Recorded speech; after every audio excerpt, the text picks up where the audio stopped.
நாமல் மாவட்ட காவல் கண்காணிப்பாளர் அவரு செந்தில்குமார் சார் ஆகட்டும், அதுல தவறாவளி நடத்திய சந்திரமோகன் சார் ஆகட்டும், டிஎஸ்பி சார் ஆகட்டும், என்ன செஞ்சிருப்பாங்க?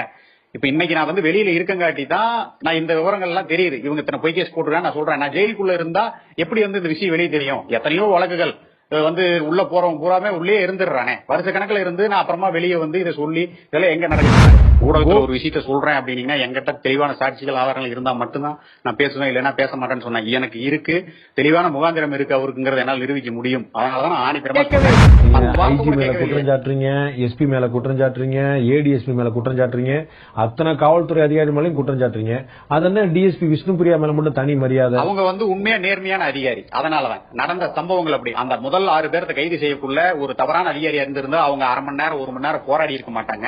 இவங்க கைது செய்யக்கூடாது, இவங்க எந்த குற்றமும் செய்யல, இவங்க சொன்னது, நம்ம விசாரணை நடத்தது எல்லாமே ஒத்து போகுது, நம்ம ஏன் இவங்களை கைது செய்யணும்னு அவங்க போராடி இருக்காங்க. இது நடந்த உண்மை.